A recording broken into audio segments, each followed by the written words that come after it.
Welcome to the Holy Spirit's Curriculum of Joy podcast. My name is Wanaka Oberhuber, and I'm your host. My guest today is Andrew Kirschbaum. Hi.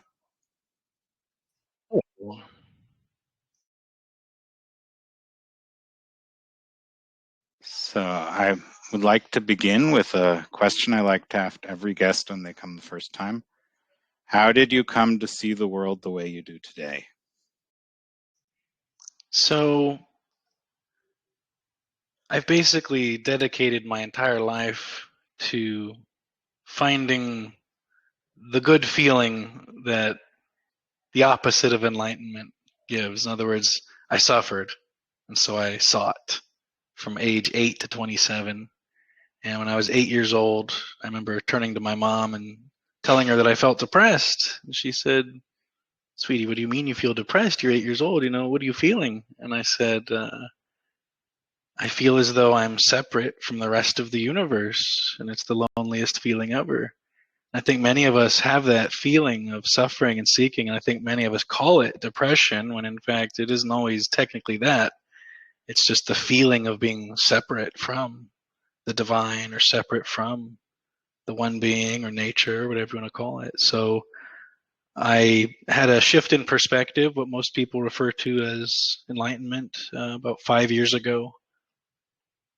And it was radically different ever since.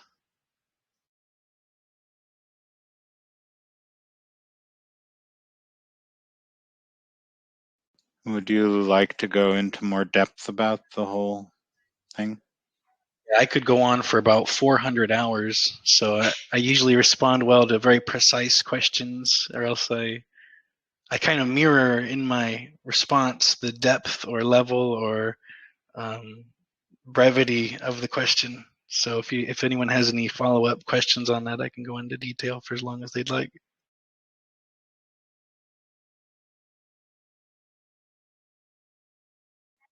Maybe you'd like to describe how you came to understand that you feel separate from something, because that's not like everyone can't pinpoint it that way. You pinpointed it that way at 8 years old. So Well, I'm a that's unique quite case in interesting. that sense, because most people, I think the average human being, and the average age for what I call unawakening, is age 8, when they fall out of that peace that surpasses understanding, when they fall out of that natural state. So that's to say, every small child and animal is awake, and they're in that peace. They're in that natural state, in that awakened state. And most human beings fall out of that around age 8. And I guess I was just very, perhaps even overly, self-aware. I would say that the seeker is more self-aware than the sage, even though the sage has direct, effortless access to the background awareness that wakes up to itself. So the sage is aware of that which is aware, and the seeker is aware of the sense of self-identification. So if somebody were to ask me, what is the ego mind? I would say it is the felt sense of separation. So when I was 8 years old, the ego mind reached a threshold of, it grew into itself, into its own delusion, as we do, which might be what separates adult life from the childhood life, is that adults, 99.9% of them, are not in the awakened state. So it's odd for an 8-year-old to be able to be that self-aware of that, even to know of those things and not have access to those materials, and even stranger for it to be that eloquent to speak on those matters, such self-awareness. But all this intelligence, all it boils down to is that more suffering is generated during the seeking years, and there's more fuel for that seeking. So seeking itself is born out of suffering, and suffering itself is born out of feeling separate from the infinite, from the divine, from your own true nature. And there's been a lifetime worth of seeking and calculating and understanding and researching, and eventually mystical experiences, astral samadhi, awakenings, Kundalini awakenings, realizations. There's been a few of them. The Kundalini kind of came online around age 16. I had a full-blown Kundalini awakening. Age 24 sent me to an astral samadhi type gnosis event, which was like meeting God and conversing with it at the time. And then 3 years later, I saw this astral geometric shape of light, which is kind of like witnessing your own soul, if you will. And then 5 months after that, I experienced what most people refer to as awakening or enlightenment or liberation or the peace that surpasses understanding.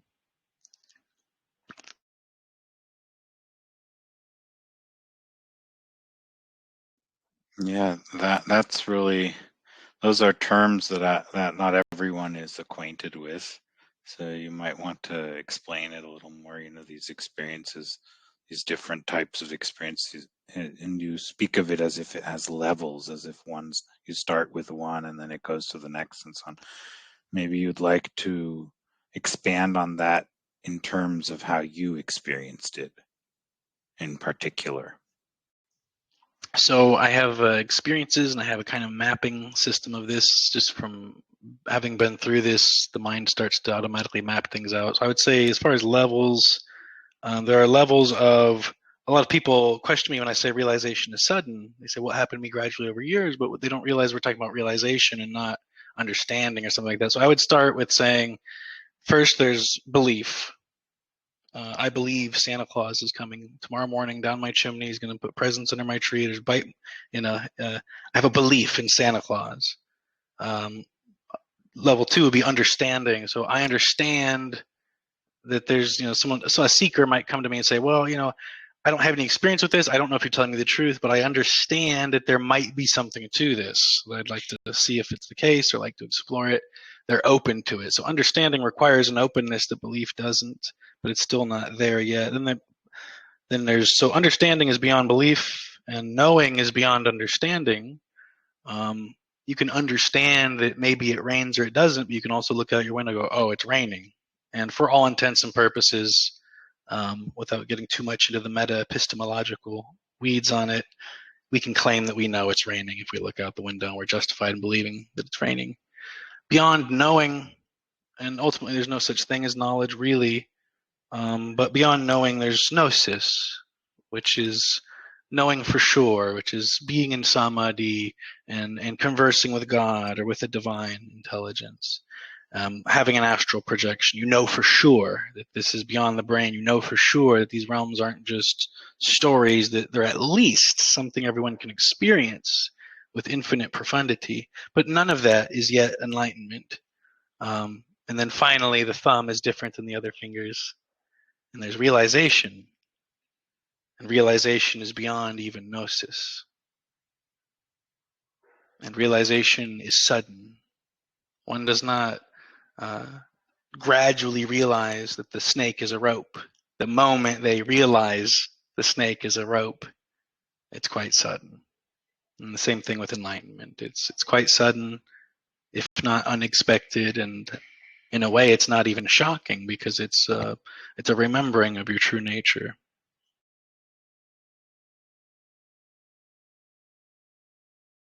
Yeah, in A Course in Miracles, it says the last step is taken by the divine. So you don't do it.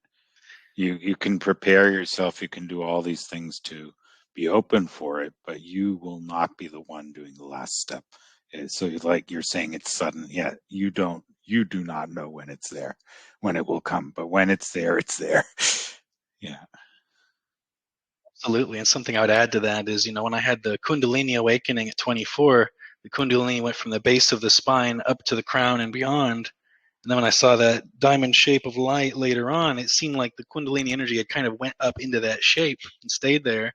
But then 5 months later, right before the awakening itself was triggered, it felt like grace. It was like a descent of Shakti.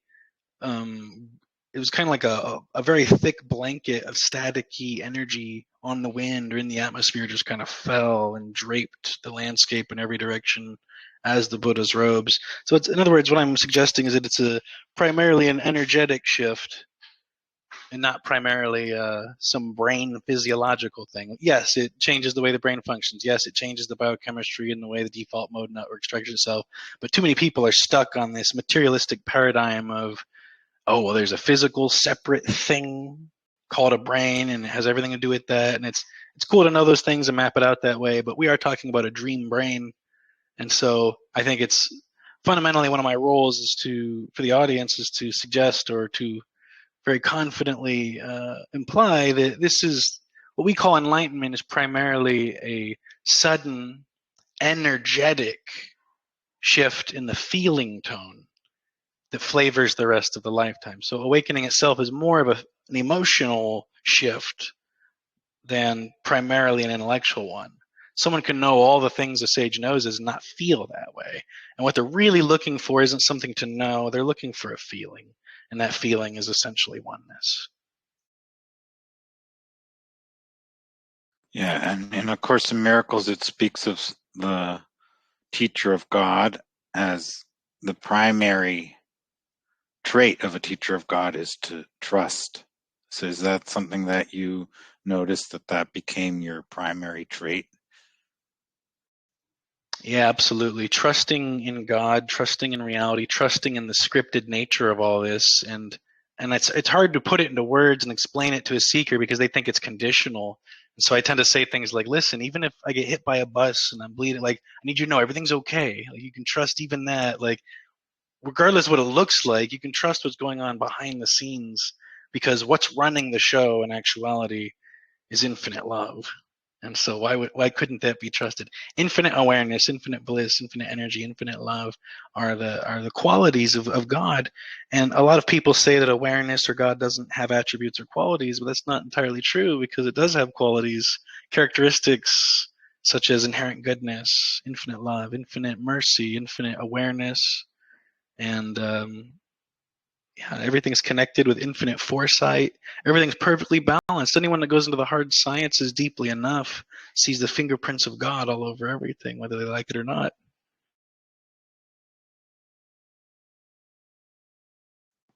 How do you feel about this plurality of languages used to describe these various experiences that people have, and how some people get caught up on their language, on the language they learned it through or learned to describe it in, and then I always hear this, it's so wide and open and so on, and I'm wondering, I think that once, if you have trust, you don't need to get caught up about the language anymore.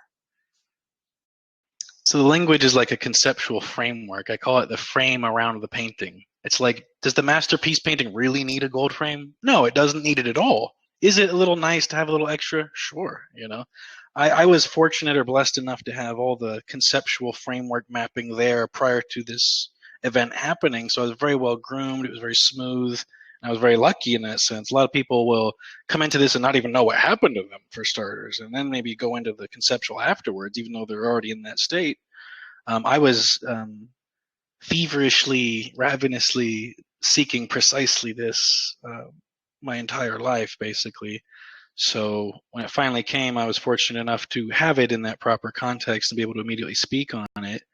But the plurality of languages, like for example, you'll see different traditions kind of get stuck on or attached to their preferred method of speaking on this, when really, and you'll even go to certain groups and you'll see people having a debate when really they agree. They just don't realize that it's just a jargon thing, that if they were to see the other word bank, they go, oh, we actually, if you define this that way, we actually do agree.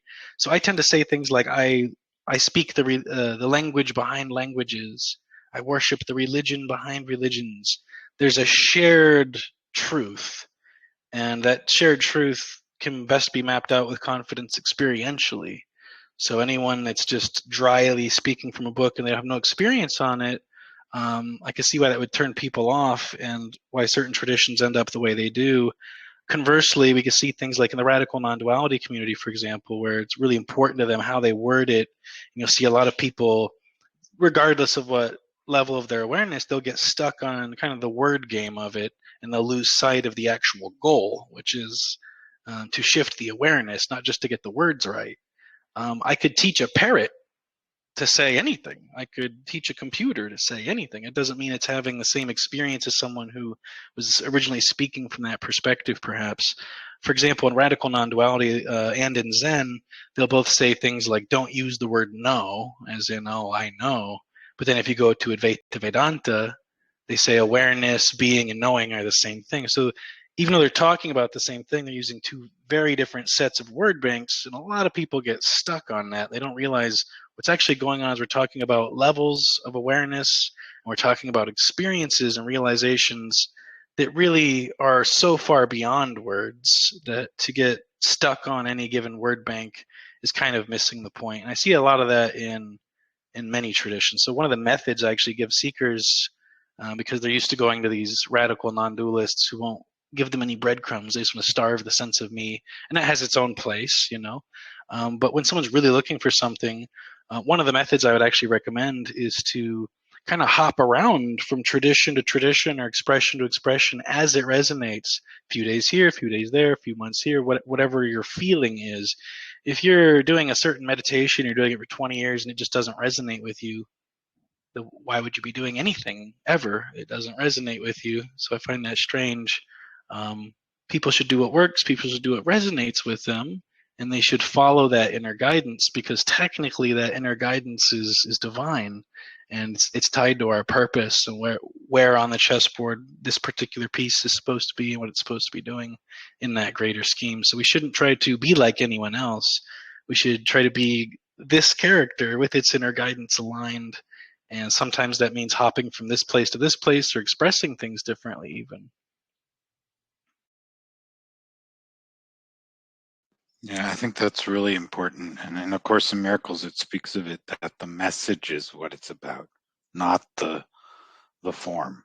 So I think that's why I spoke about that, because it's also there. And I think that's really important. And yes, having the experience is what we all want. Those who haven't had it or are not experiencing at this moment. Yes, that's something very important to us all. So yeah, and coming from there is very important too. And another thing that's very interesting about it is you continue to live a life and you continue to have experiences and so on. So this is like something going on with a life, right? It's not separate from it. So maybe you would like to speak about that a little. Absolutely. So this is going to be a bold statement. There are at least three perspectives. Just as hesitant as a seeker would be to learn that there's this other perspective, and they would fight it. And they would say, no, this can't be the case. You must be mistaken. You must be delusional. You must not understand fully. There's three perspectives. So the first perspective is one of the seeker, where the world is real. They feel separate. They might not have direct contact with that background awareness. They might not understand the things that sages are saying. And I call that first mountain. In Zen, we would say, the cup is full.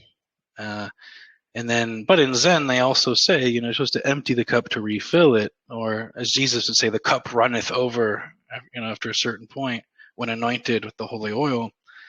So the first perspective is one of seeking and feeling separate. The second perspective is one of being newly awakened and to some extent being stuck in the opposite of the seeking ordinary mentality, being stuck in the no sense of self, etc. And some people find they can't even function in that state. Some people find they have an instant integration upon awakening like I did. But even with an instant integration, 4.5 years later, I had a second awakening. It was an even deeper heart awakening, which was Kundalini based. I call it the electric resurrection. And with that, there's a third mountain perspective, as I would call it, where the empty cup gets filled again. When I was on second mountain, I was kind of leaning more toward Neo-Advaita, radical non-dual perspective at first anyway, even though I immediately knew that wasn't quite the full story. I knew it was a helpful method for people. But then eventually you realize that everything that's rejected by radical non-duality is later then included again, because true non-duality is all inclusive. And it includes, so eventually there's a remerging of all of this stuff. And Jesus actually put it pretty well, this third mountain perspective, when he said that I'm in the world, but I'm not of the world. And most people focus on, he's not of the world. But he was also saying, I am in the world. In other words, I'm fully participating with the character and the role and the story. I'm not just sitting in a cave spacing out, even though that's quite blissful and quite enlightened, and you have direct access to that at will from the awakened perspective. There is a third perspective where the personal comes back into play. Not that you're tricked again or that you lost your fire or anything like that. It's just that you're so free that you're also free to not always come off as enlightened, if that was like that even is a thing, right? There's no proof or quality of, oh, enlightened people do this. It's just a quality of awareness. So with Third Mountain, I say it goes from real to unreal to surreal. It goes from personal to impersonal, and then it re-includes both again. So you get the best of both worlds with the third perspective, and who knows, maybe there's more than three, right? Yeah, I was about to say that. What do you think will come out next?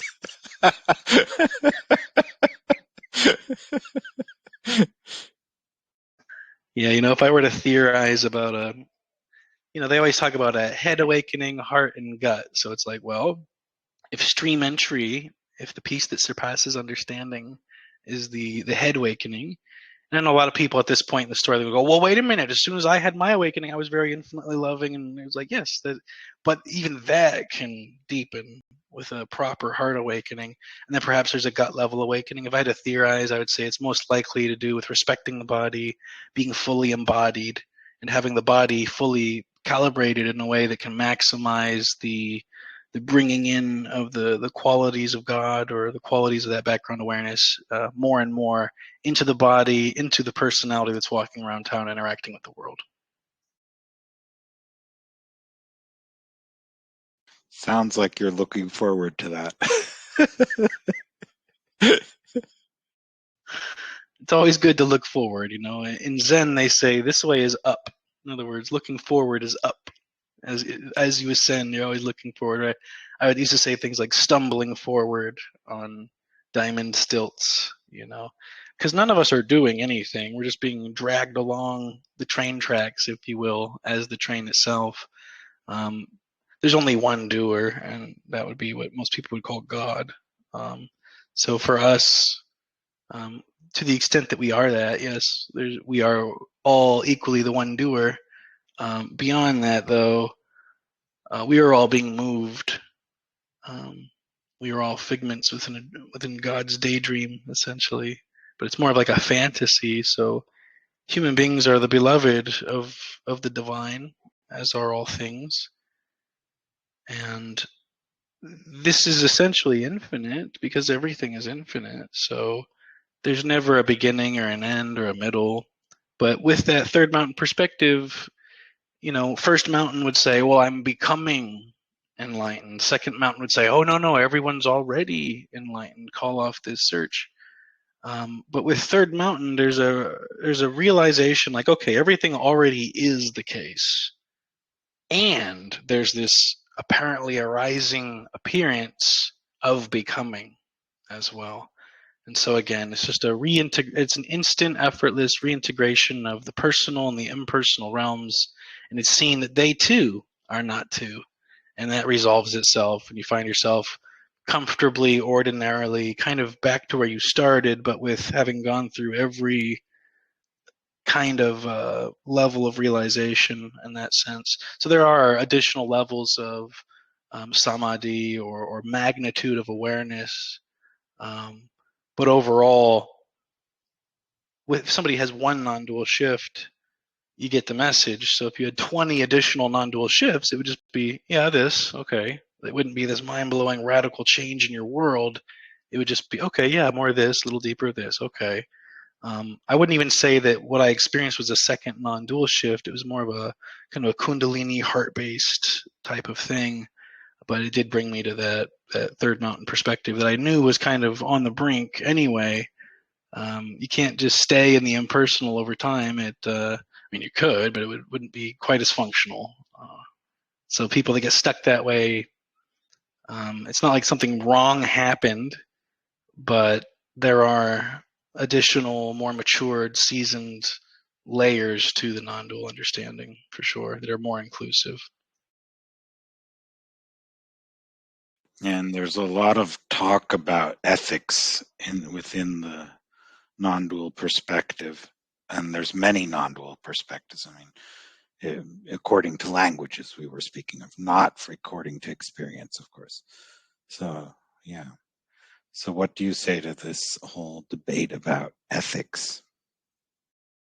So Socrates was awake, and his favorite question when he would bug people that they didn't have the answer to, he'd say, "So, what is virtue?" And that's usually what would shut them down and short circuit them. Socrates, like Jesus, was very awake and, unfortunately killed by the masses and the state of that time, due to the level of awareness they had without fear, speaking about it directly with truth. So I would say the first mountain perspective of the seeker is very virtue signaling, very self-righteous, very based in ethics. The initial non-dual shift shows that morality is kind of a part of the cultural conditioning on one level, and so they tend to reject. I would, when I was in that level, I would probably say something like awakening is amoral. In other words, morality has nothing to do with this. But then upon third mountain, with the return of the personal, you kind of come back to an ordinary understanding of ethics, and you realize that it's not so much that you have to do this or that. It's simply that if you go about your life as love, first of all, you're going to be aligned with the divine infinite, because that's what it is infinite love. But secondly, you're going to be thinking more clearly. You're going to be experiencing a more complete emotion.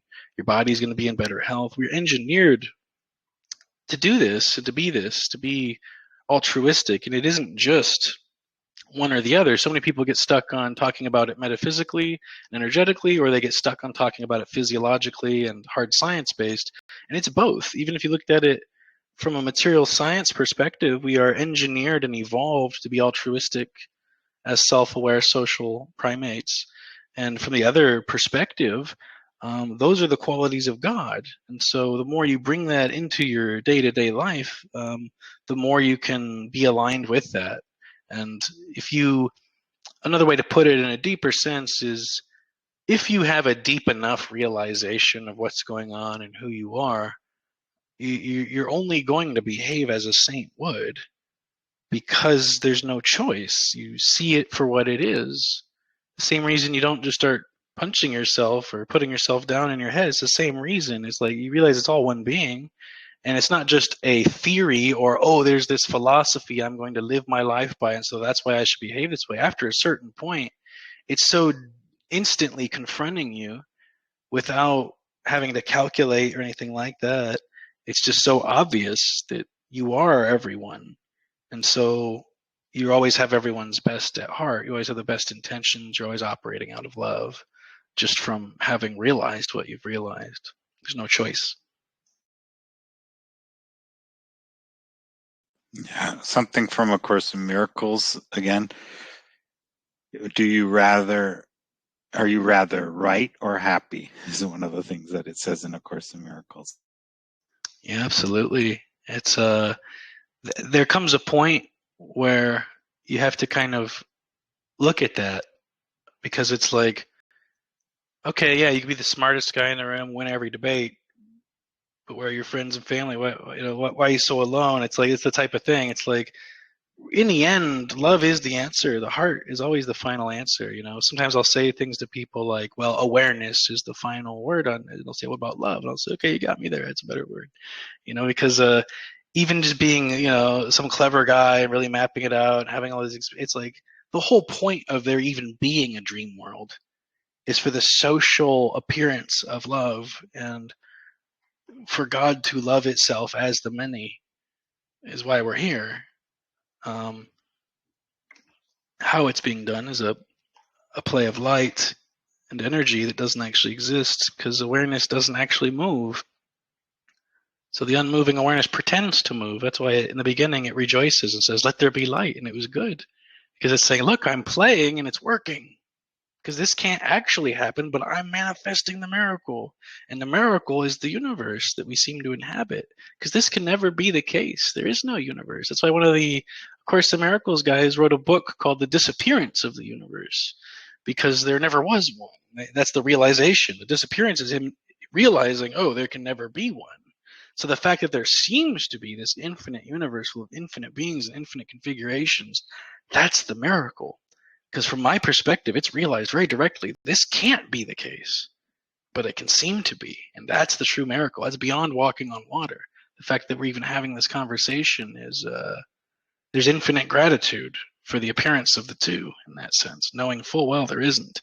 And being fully realized, knowing for sure there's only one being here, it's pretty cool that there's still some part of that that successfully, ongoingly seems like there's more than one being present on one level.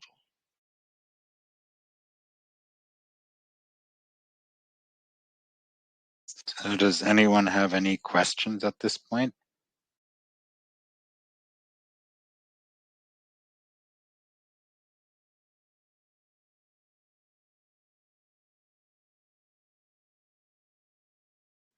Okay. It looks like it's us some more. So yes, this perspective of love, and this perspective of all being a dream, and yet the experience of this dream undoing itself, disappearing, is a miracle, right? I think that's what you were trying to get at, right? So the fact that this dream even arises at all is the primary miracle. People could say that awakening is the prime miracle, but really the fact that there seems to be a world is the primary miracle. Awakening is a secondary miracle in that sense. But really the purpose of life, there is no purpose to the extent like, it's not like everyone has to wake up or something bad's going to happen. It's just that really the purpose, even though the radical non-dualist will say there isn't one, but if somebody put me to it and said, you have to come up with a I would say it's to enjoy and to lean into that enjoyment. And perhaps awakening can help better enjoy more effortlessly, but awakening itself isn't the primary purpose, I wouldn't say. More to enjoy this profound miracle that is seems like a duality that can't ever exist. That's the miracle. There can't ever be duality, and yet there seems to be a dualistic world. So this isn't something for all of us to escape. This isn't some matrix or prison or classroom. This is a playground. This is for play. This is for enjoyment. This is divine entertainment. And yeah, it's all out of love. So the perspective I'm talking about as far as morality was concerned, it's like if you have a deep enough realization that you realize you are God, that instantly makes you like the prime ancestor. It's like you're every character's great great great great great great great great great great grandparent times infinite, all the way back. Even though it's not like that, it's eternal. But that's why in Zen they say things like, show me the face you had before your parents were born.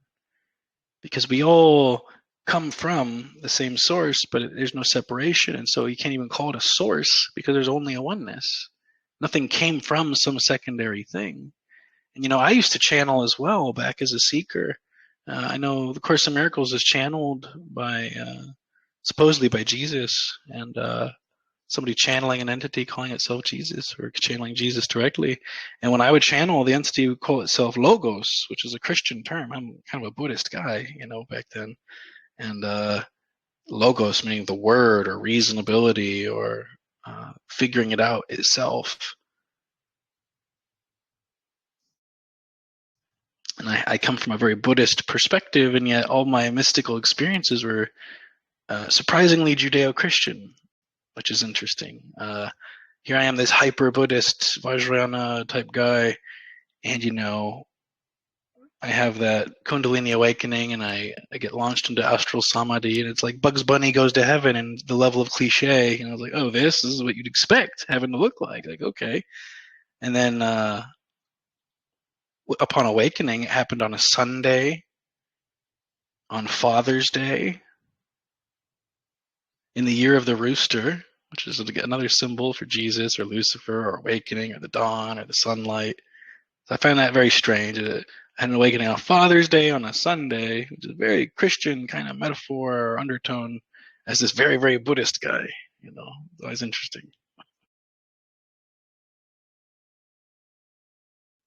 Yeah, and you speak of Jesus, and I say Yeshua, but it doesn't matter.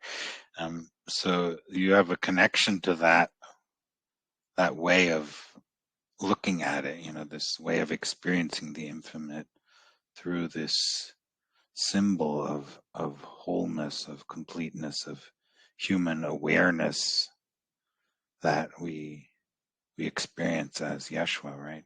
So that's really, I think that's a very important thing to talk about. You also said that you like using the word the Holy Spirit, and I would like to hear more about that as well.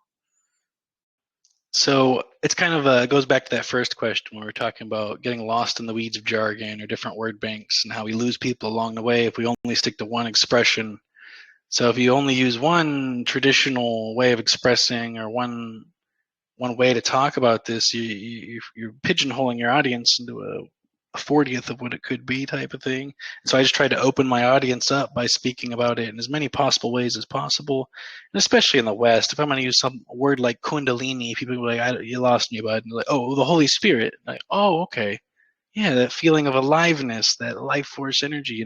So Jesus once said, man does not live on bread alone. And that's what he was talking about. He's talking about, the body doesn't just run on food. There's a mysterious current of energy, the animating life force principle itself essentially being breathed into us, and that's important to realize is that that's one of the things I like to highlight is that even though I'm well versed in all the hard sciences and the physiology of evolutionary psychology and behavioral neuroscience on a very high level, that someone of that type and understanding would still talk about it and not only talk about it, but emphasize the importance of the fact that this is primarily life force energy related and only secondarily physiological.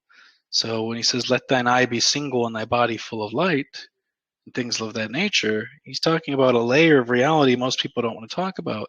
Most people want to talk about the absolute or the relative. And there's something in between. And in that in between layer is what most people call the astral realm.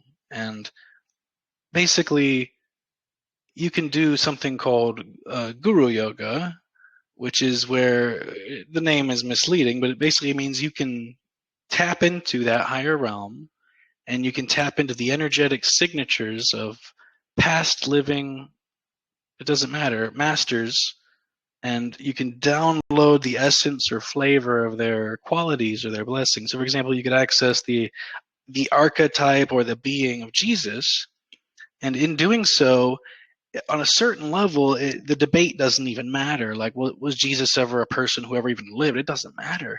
Because even if for some strange reason there was no historical Jesus, human beings with their awareness have already archetypally created a vortex that has similar power anyway. So even if there was no, you can still access it's the same thing. You're accessing the unconditional infinite love of the sacred masculine, or you could argue the sacred masculine and sacred feminine both merged. And so I personally do kind of access that energy, the energy of Jesus, and talk about Jesus more than you'd think for this, this kind of very Buddhist guy who's gotten close with the radical non-dualists and things like that. To just openly talk about Jesus and the quality is refreshing and interesting because, yeah.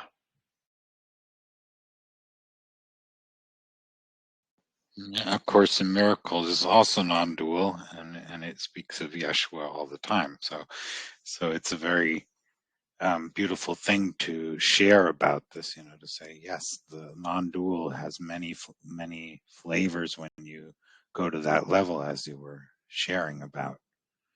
That doesn't mean that it's all about that, but it does show that we have a lot to gain by by allowing ourselves to be open to what we experience. And I think that's also a beautiful point. You said you had all these experiences that you could say had some connection to Christian terminology, right?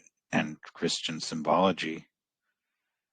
and Christian experiences, and yet you, on the outer, were very into a Buddhistic way of expressing yourself. So I think that's a very important thing to be aware of. And what I think is also interesting is that it doesn't feel like a contradiction to you. It really fits together.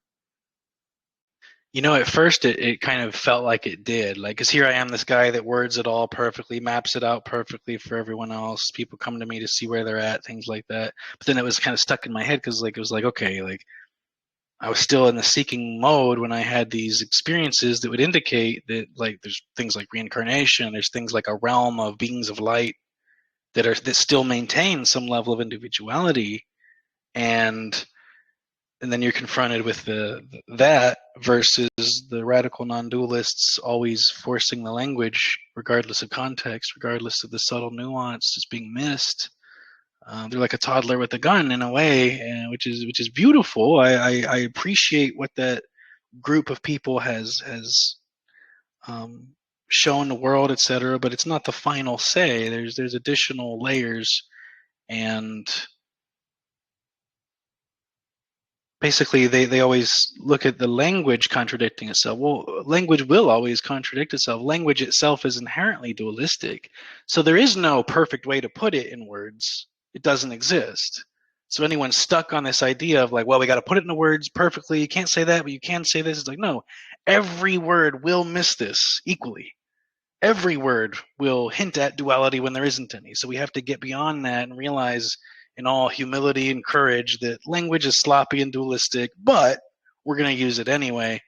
And so I had that thought too, where it was like, and it was fresh too, because I had seen that shape of light, and immediately, this was 5 months before what we call enlightenment, and I remember seeing and being very blissed out and seeing that shit going, oh, that's me, more than the body, that's me. But there's still that individuality. It's still not, oh, well, that's just the absolute formless. No, that's a being of light. And we all have and are that.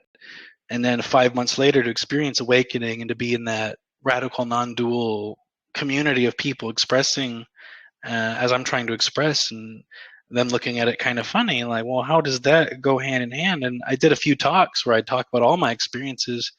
And people go, well, how does that add up? And I go, I don't know. It's not my job. My job is just to tell you what happened. And if you want to figure out how you think it works or doesn't, knock yourself out. It doesn't even feel like my role to come to terms with how those things can comfortably not be paradoxical, because everything already is comfortably paradoxical. And paradox to me implies completion. So it's all there. It's all complete. It's all whole. And we don't need to figure out how to express or demonstrate this state, because we are the expressions. We are the demonstrations. And by we, I don't just mean sages. I mean every human being, every animal, every flower. We are the demonstrations. We are the expressions of that infinite, innate joy of being, and of that infinite love and awareness and that light. And it's all play. It's all just playfulness. It's innocent. There's no real danger.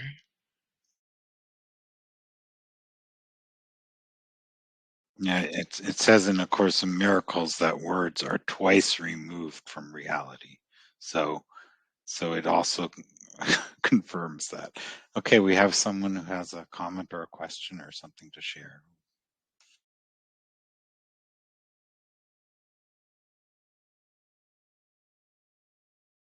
So go ahead, Julie.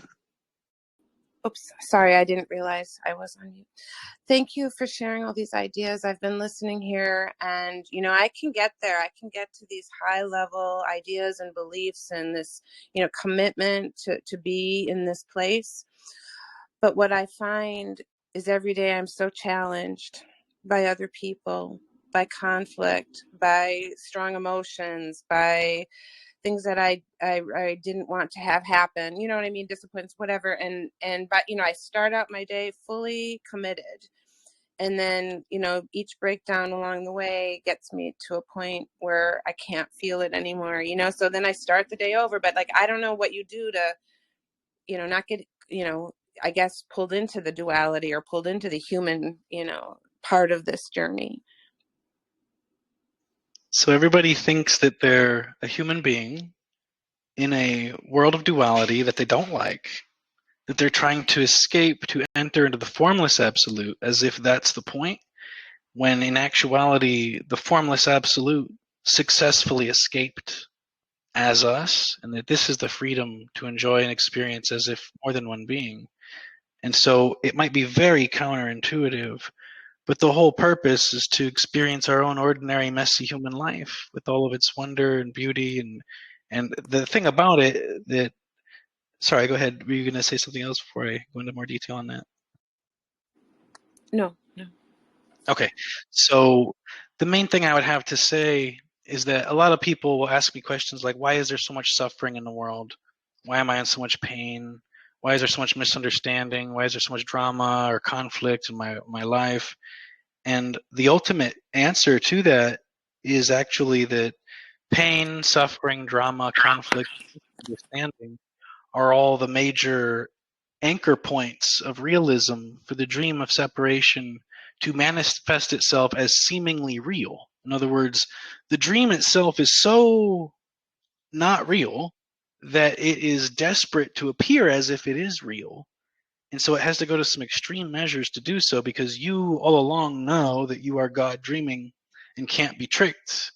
And so in order to convincingly trick yourself into believing there's an actually true real world full of people, it has to inject just enough drama, pain, conflict, suffering, and misunderstanding for it to seem real enough. It's kind of like in the movie The Matrix when Agent Smith captures Morpheus and he says, we created a perfect world for you, but your mind couldn't accept it, and so we had to make it more realistic. So that's the whole point, is that there is no real world. There's just a daydream going on within God's infinite awareness, and this is the only way it could have been done.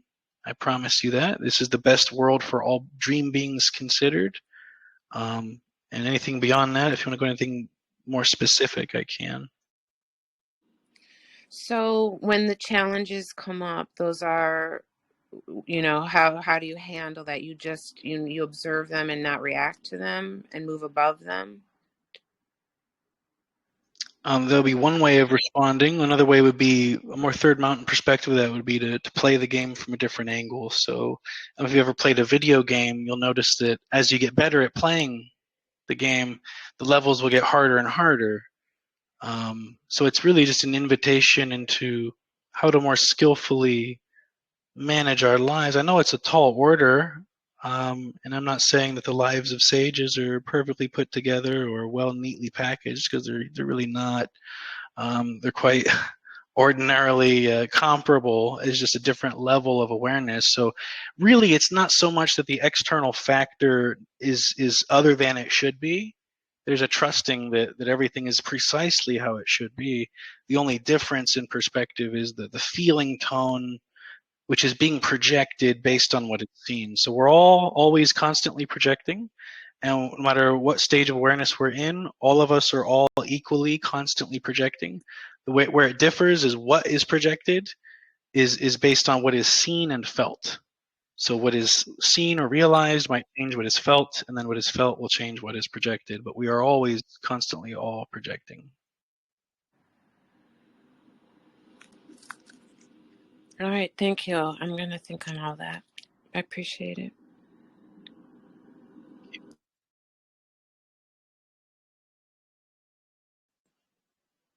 Yeah, I think it's important to look at that a little deeper, the question of projecting and the question of responsibility and the question of interpreting what is going on. Because in A Course in Miracles, it says, you can't change the world, you can only change your mind about the world, and that with the help of the Holy Spirit. Yeah, and I would say that what's really the question, or the answer that's begging itself to speak here, is basically, what can you do to be responsible for how you feel? So all of our behaviors are based on how we feel emotionally. So if we're in a bad mood, we're more likely to do something that's less than optimal or less than what we know we're capable of doing. If we're just totally blissed out, it's far more easy to be forgiving or loving or generous, for example. And so really the question is essentially being asked to all of us. It's an invitation, and the invitation is basically, what can I do to feel well? And how can I stay in that feeling of wellness? And that too is a tall order. I mean, from age 8 to 27, I did not feel well.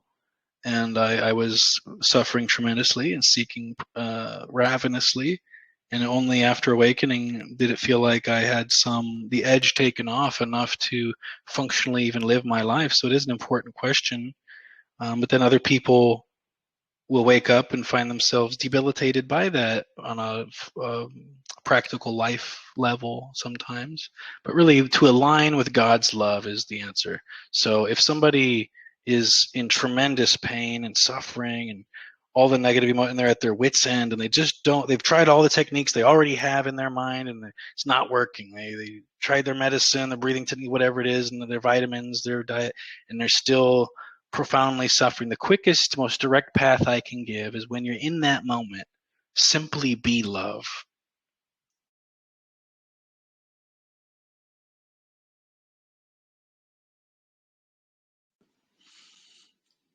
It sounds like what A Course in Miracles says, teach what you want to learn.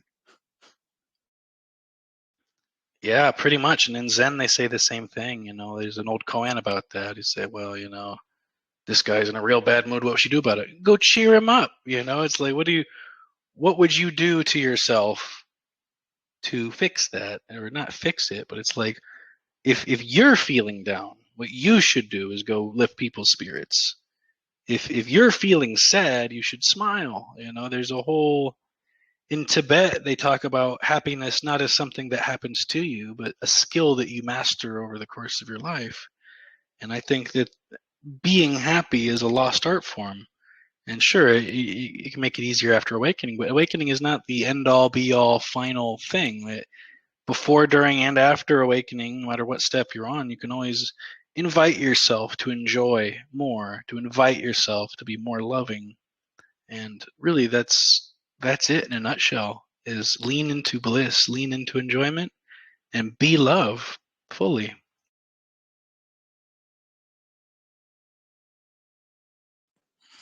It sounds wonderful, but when we're in these states of unhappiness, feeling unfairly treated, or whatever else is coming up in our minds, and whether we're right or not doesn't matter. The fact is that we're feeling awful, right? And questioning our whole lives and our justification for being alive at all, or whatever, right? There's all these questions that come up when you're in this foul mood.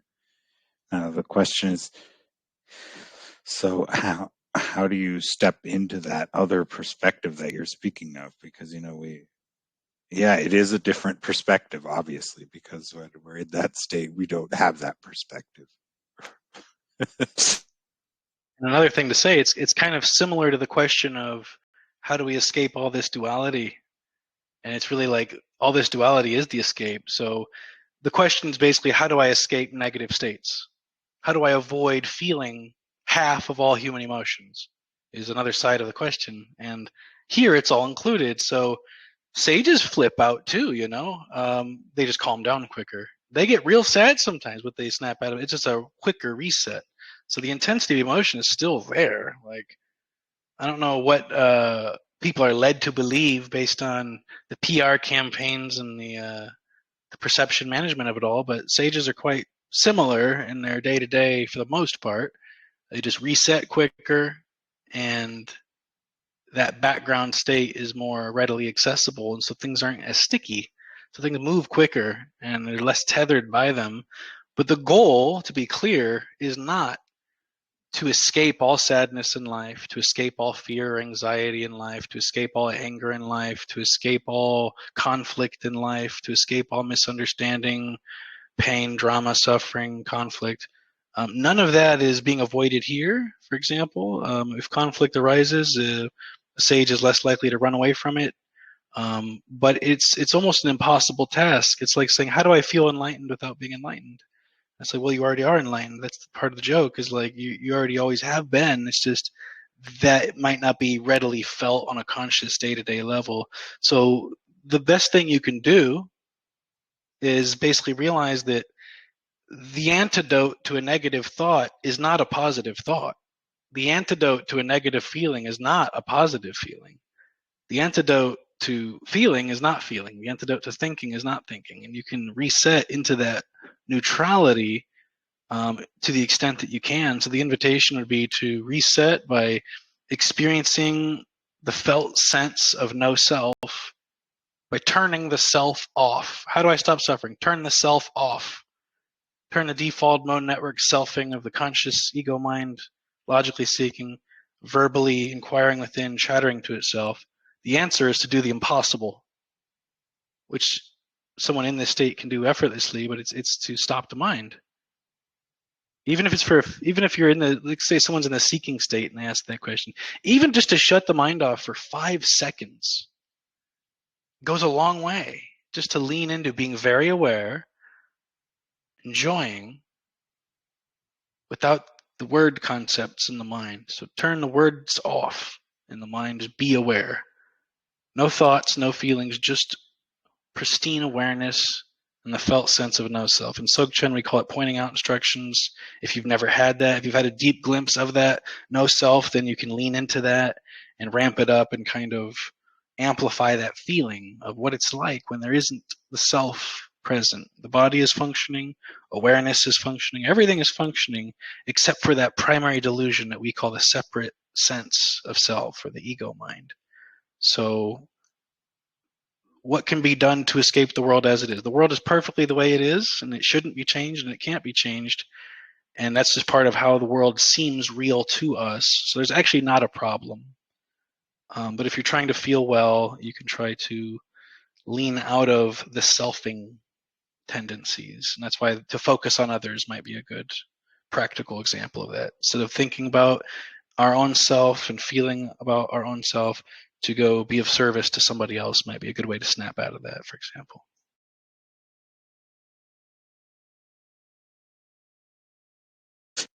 Any more comments or questions or sharings by anyone here?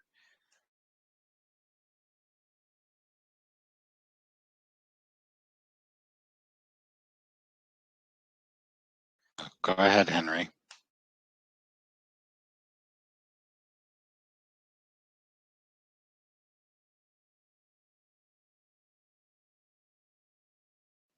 Henry, there you go. Andrew, you just talked about the world being perfect. Can you please elaborate on that? And everything's perfect and there's no need to change it? Because, well, I'm breathing today. I guess I'm changing the world. And so are you. You're talking on this thing called Holy Spirit's curriculum. You're changing the world. So I don't know. Can you talk about that? Yeah, absolutely. So the seeking mentality is in the majority. So if you have 1,000 friends, 999 of them are in that seeking mentality, and they will corroborate the belief that the world is upside down, backwards, and on fire, and doesn't look very hopeful. However, and they would also, a lot of people get very irritated because they've heard this many times where a sage will say, oh, isn't it wonderful? Isn't it perfect? Now, it's like, well, no, I don't see it that way. And my 999 friends don't see it that way. And it's very clear and obvious to most that it's not that way, in fact. But really, upon awakening, you see the world flips right side up. So you realize that the whole time you were looking at it upside down, and you realize why things are the way they are. Once you know why things are the way they are and why they couldn't have been done any other way, suddenly you go from being upset and bitter about a given feature within the dream to being infinitely grateful for its role and purpose in allowing the dream to manifest itself. So the way I would put it is somewhat Buddhist terminology, but also go into Christian terminology on it. So the seeker is seeing the world upside down from what it actually is. They're not seeing the world as it is. They're seeing it through the lens of the mind and seeing it all upside down and backwards. They have wrong view, in fact, and they get irritated when a sage will say something like that. But upon awakening, one is given, we talk about the Eightfold Path, the only one that you need to remember is right view. Upon awakening, a right view shifts into place, and you see the world right side up. And it's the same world, it's the same dream world, but it's nirvana now instead of samsara. So The seeker sees the world upside down as samsara, or hell, and the sage sees the world right side up as it is, or the kingdom of God, heaven on earth. The sage realizes that we never left the garden, not even for a moment, and that we only seem to leave the garden of paradise, the Garden of Eden, around age 8, but we never actually do.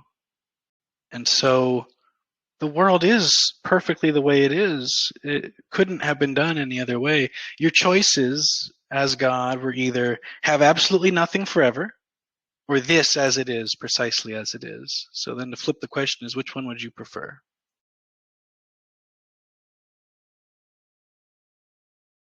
So, Jamuna, you wanted to say something? Go ahead. Oh yeah, aloha kakahiaka, brother, and one love. Yeah, I just wanted to say I like your hat. I like the fact that you're introducing concepts that a lot of people in the West still are very novice to, and also I was curious about those artist pieces behind you. Did you draw those, or those paintings, or whatever? I'm in a public area, and these were hanging on the wall, but they're not half bad. They're kind of non-dual in a way. Yeah. Aloha, big kahuna. Yeah. Thank you. Yeah, so I noticed like in the West, a lot of people don't have all these Eastern terms kind of locked and loaded in a dictionary in their mind. So I do find myself saying, Holy Spirit or aliveness instead of Kundalini, things like that. But it is good to realize that all these things are connected. East meets West, all that has been actualized for a long time. There's mystery traditions that can attest to this, that East and the West have already met many, many times over the course of history, and that they're all saying essentially the same thing. So the root Absolutely. heart of religion is mysticism, but the root heart of mysticism is non-duality. But it's a more expanded, inclusive, mature version of non-duality than is sometimes alluded to in just say radical non-dual terms. I'm sorry. For the last 2 minutes, like this thing that the idea that the world is perfect. I'll tell you what happened. Is that my feed suddenly stopped, and I have not heard anything you've said for the last 2 minutes. Perfect. Yeah, I thought you'd say that. Well, I'm sorry to say this, but I have to go. I have to get to class. So have a wonderful day, everyone. Aloha. You Ahoy too. ho. Aloha.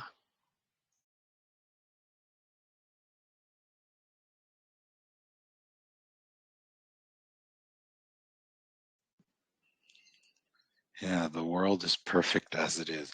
Yeah, I think that's the flipping of the perspective. I think that's an important thing. It speaks about it in A Course in Miracles and obviously in other traditions as well. That when was that everything is upside down from the way we're seeing it usually, and unless unless it has flipped for you, then everything's right side up, like you said.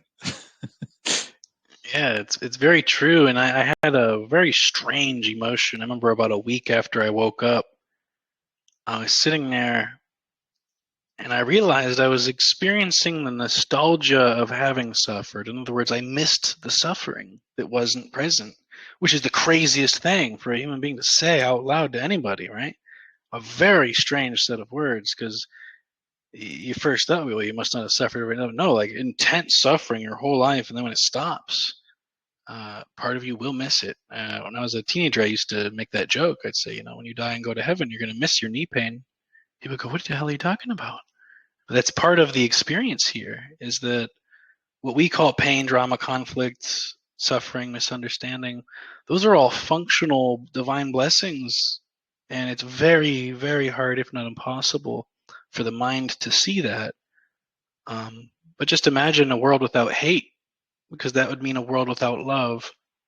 So I'm glad there's hate in the world without there having to be hate in me. There could be things built into the fabric of the world without this character having to take it on or embody it. So just because it's all here and we are complete demonstrations or reflections of that, it doesn't mean that there's anything wrong. Imagine playing a video game that was so realistic and so open-ended that it had everything in it, everything that this world has in it. If you found something strange that you didn't like in this world, but you found it in the video game, you wouldn't be upset. You'd be delighted that it was also included as a functional feature because it's not real and because you're playing it and enjoying it for entertainment purposes. The reason the world seems so crushingly difficult and hard is because the mind assumes that it's real and that it matters in a particular way based on what we've been told by our cultural conditioning agents, if you will. But it is a real question because the suffering is real enough. So yeah, it's just a dream, but the suffering seems real. That's the whole point, is that it allows this dream to seem real. If you didn't suffer enough, it would be way too obvious to you that you're God playing sock puppets. And this allows it to seem like more smoothly and continuously that there's more than one being present here having a conversation, which is more important than you might realize at first glance.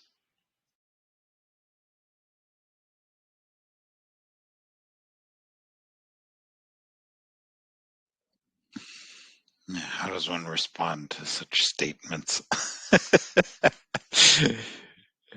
So, yeah, dreaming, and in the dream there's all this suffering and all these other things. But from a certain perspective, when things flip, you're still in the world, but you're no longer part of this suffering game, if I understand it correctly. So you actually are, maybe you could call it an upgrade of your character. You don't have to struggle through all the stuff you're going through it all, but without the struggle. I don't know. That's a good point too, calling it the suffering game. It's like it's kind of like saying I am no longer forced to participate, validate, or corroborate any delusion. And that sounds cold. That sounds like it's alienating or divisive, and it's simply not. I mean, they killed Socrates for saying these things. They killed Jesus for saying these things. They're the same things. Not much has changed. The message is still the message. How it's translated, how it's interpreted, how it's edited, how it's politicized and hijacked by the suffering game. You know, it's like the sage isn't suffering in the same way, so it doesn't have to say, yes, we are all suffering. Yes, this is all real. Yes, it doesn't have to lie anymore. And it doesn't care about the consequences. It's not afraid. Nothing can stop it from being the truth that it is. And it's unfortunately not open for debate beyond a certain point any more than is Santa Claus coming down my chimney being open for debate, which can be quite frustrating for a lot of members of the audience. Imagine if you were at a room full of 5-year-olds and you were the only adult in the room and you were trying to convince them that they don't need to be afraid because Santa Claus is not going to punish them. And here they are trying to tell you all the reasons they know of and have agreed on together of why Santa Claus is coming, why they've all been bad, and why they're all going to be punished for that.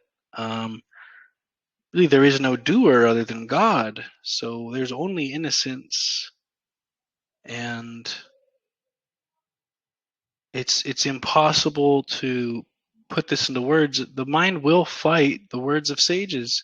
There's a reason I'm wearing black and not white, because I already know where the mind is going to go on some of these topics for some members of the audience. And it's going to come off as anyone speaking the truth is the bad guy, because it's so different from the accepted, agreed upon consensus of reality. just like in Jesus' time or in Socrates. It's a little more mild these days. They're not burning us at the stake just yet, but the mind doesn't want to accept it. The mind will do anything in this world to reject the awakened expression. It'll try everything it can. The reason it's doing that is because the mind doesn't want you to awaken. The mind wants you to suffer so that the world can continue to seem real, because it isn't.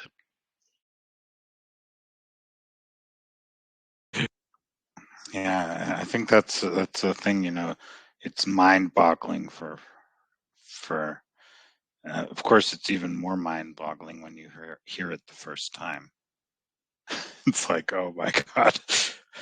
And then you go into all this guilt tripping and all this projecting even more intensely, because that can't be true. I mean, I can't be responsible for my experience. How can my thoughts be the reason for my suffering? Right? It has to be the world. It has to be somewhere else. And if it's my thoughts, then how do I change them? I'm still thinking them, so I'm going to have the same experience. I can't change my thoughts. So we're very stuck in this inability, or this feeling of not able to change anything, which is And it's very uncomfortable. And it's directly a projection. That's right. So it's like basically what's happening is anytime you're talking about the world, you're subconsciously talking about how you feel and see about yourself. So the seeker feels incomplete, like something's missing. So they go, well, the world's not quite there yet. There's something missing. It needs to become better. Upon awakening, there's self-love and a felt sense of completion and a felt sense of everything is just right. Everything is perfect internally. And so that's what's projected. The world is perfect. The world is just right. The world doesn't need changing.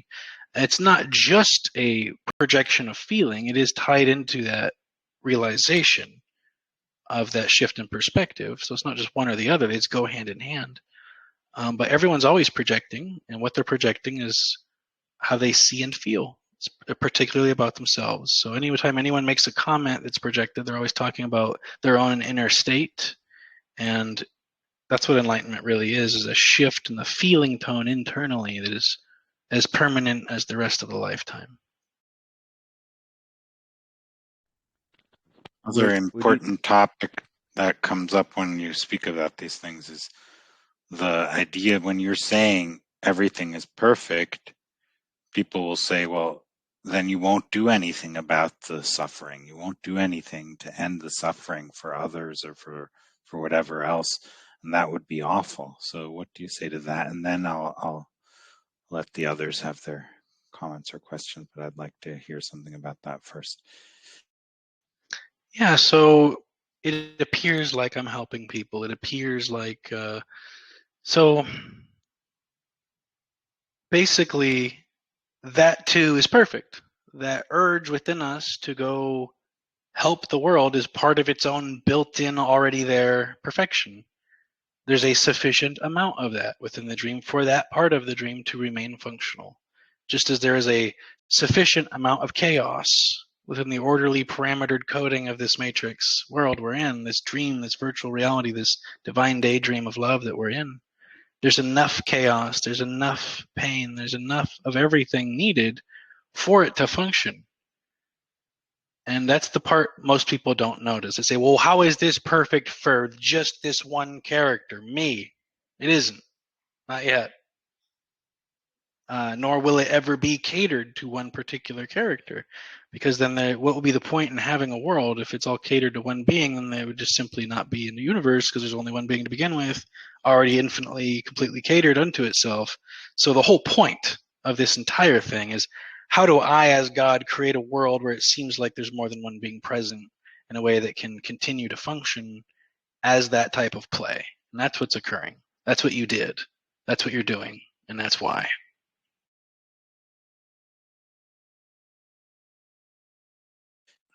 Okay, go ahead, Julie, and then Henry. Okay. So, I'm a psychotherapist, and the suffering game, that resonates deeply, because people come to therapy because they're suffering. They're lost. They can't find their way out. So I love my work.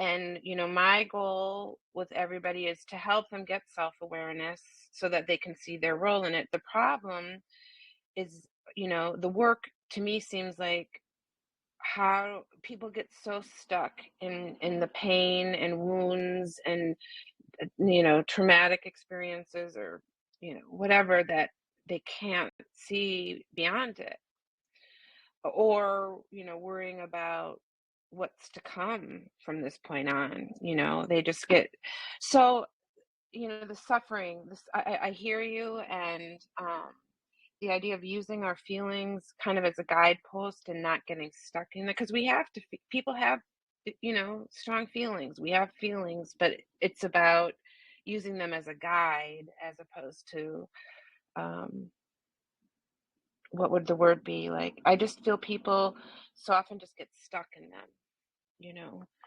So it's all resonating with me. And you know, I guess I'm just saying thank you for kind of even bringing me higher up into this idea of, letting go of our own struggle in the game here that we're playing. So thank Yeah, you. Yeah. so thank you. I actually have a degree in psychology. It's one of the degrees I have. Okay. And one thing I'll say is that, you know, a lot of people will come to a sage or a psychologist to be a similar audience if they're in the spiritual community, because they're looking for the suffering to end. It's usually we go to help for people who've already done the thing we're asking help for. So we tend to trust fat chefs, skinny dietitians, and rich financial advisors. And so for the people we're going to trust for the suffering to end, we would hope that they, at least more than most, are not suffering. One thing I will say that is kind of a detriment when it comes to psychotherapy and psychoanalysis is that it can sometimes backfire if we are simply going about it in such a way that we say, okay, tell me who you are again and what actually happened to you in this real world. Okay, my name is John Smith and this happened to me. My name is John Smith and this happened to me. My name is John Smith and this happened to me. So we're reinforcing this identity story sometimes. And we need to be careful not to overdo that, because we're trying to help people reset and go forward, and to reduce the emotional charge tied to memory, which awakening does allow to happen. And there are other ways to do it too. I would recommend things like hypnosis, which transcend the logical seeking ego mind, the conscious mind. Everyone in a position of trying to help somebody realizes that they're having to battle the conscious mind of that other person. And so I think things that bypass the conscious mind can be helpful. There's many methods that we can use that help bypass that, but the intentional storytelling apparatus of narrating, this is my name, this is what happened to me, this is my name, this is my story, this is my identity, this is my identity, this is my identity, that's actually the cause of suffering. So we need to be careful how we go about that. And there are things even in classically trained psychology that reinforce identification, which reinforce suffering. So I would say to be open-minded to different modalities that are less based on the storytelling of what happened to me. And because some people will go to psychotherapy for 11 years straight and will have a dossier this thick, and at the end of it, they're still suffering. So we need to make sure that we use different modalities that help bypass the stubborn, strong ego mind. And we have to remember that the conscious mind, the ego mind, the primary delusion, it's quite clever at continuing the suffering game. And so we have to be careful about what we validate as real in somebody telling us those experiences without coming off as cold or yada yada. We have to look at other modalities of ways to go about that, not just be stuck in the traditional way that we're trained, in other words. Yeah, thank you. And I always find it's about the relationship with them, like, guiding them, and I always find I am led to some new insight myself personally by being in that relationship with them. So, all right, thank you, and I will consider some of those other modalities. Thank you.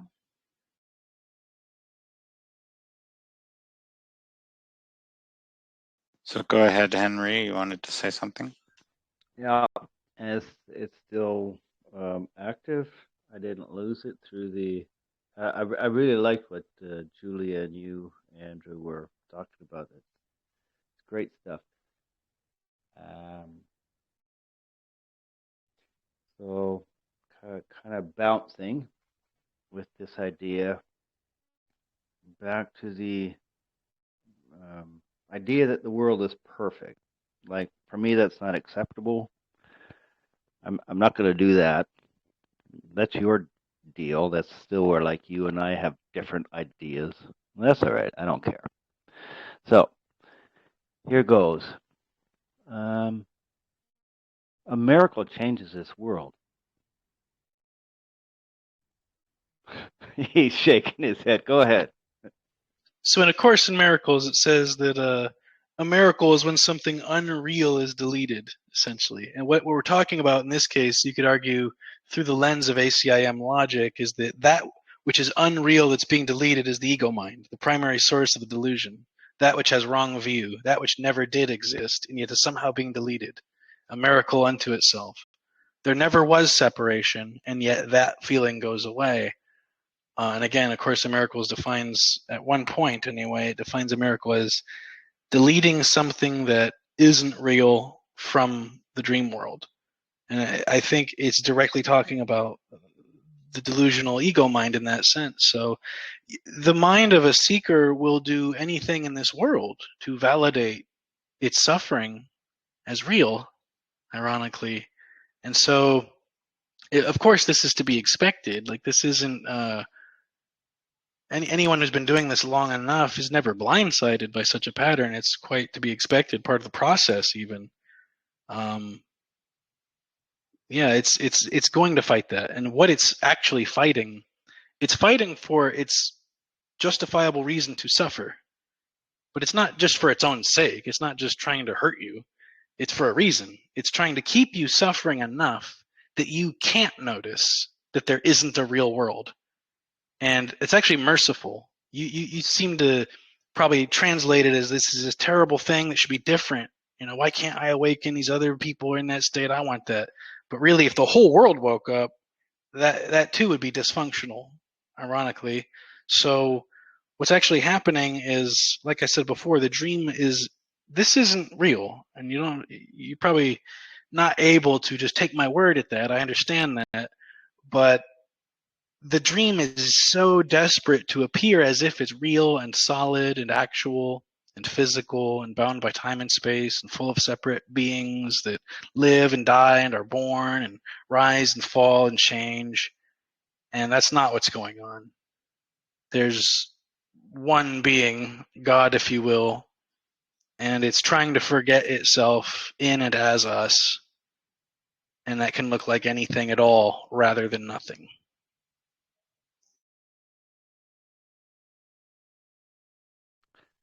A miracle isn't only just changing an idea which you labeled as ego mind. The ego mind is much bigger than, well, how do I put that?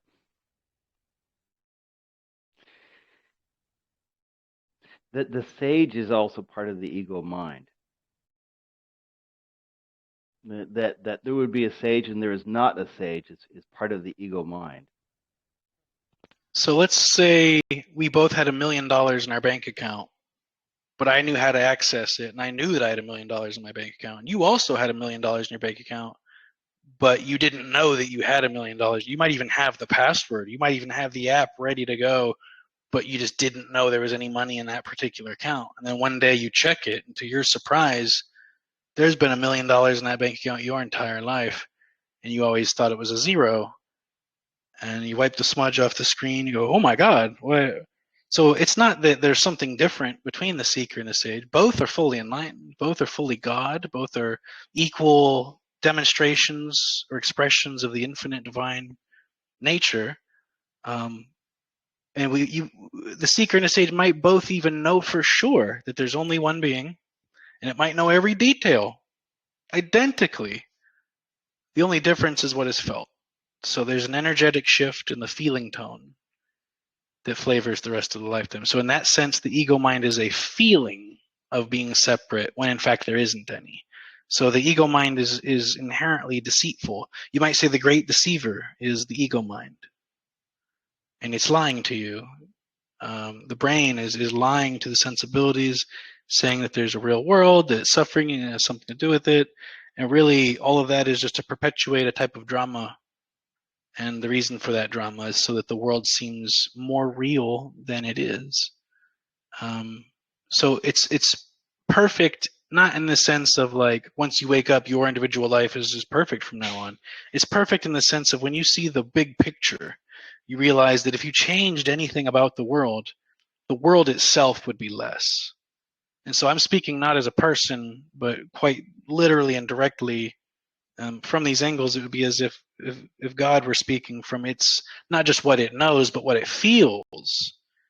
And I know that sounds crazy because most people don't talk about it in that sense. I can only speak from my own direct experience on that.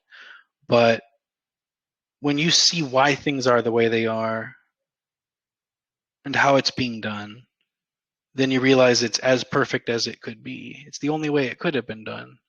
And so again, your choices are either absolutely nothing, not even I amness, or the world as it is, the universe as it is, and all of its infinite wonder and beauty, and the realization that this isn't what it seems to be. So it's not so much that the world is unreal. It's very much so that the world is not what it seems to be. In other words, it's a dream. It's not a solid thing going on. And so matters of survival and legacy and pride matter much less than your qualitative, the qualia, the phenomenological, the experiential aspect, how you feel and what you are experiencing. We are like raw nerve endings of God. So it isn't the body that's experiencing anything. It isn't the brain, it isn't the nerve, it's the same one awareness, the non-dual awareness of God is what is seeing, feeling, experiencing, doing, moving, and nothing else. So the question comes down to who should I trust more, my little mind or the infinite mind of God? And the infinite mind of God is not a mind in the sense that we have a mind. It's not a limited, separate faculty. It is infinite, loving, playful awareness itself.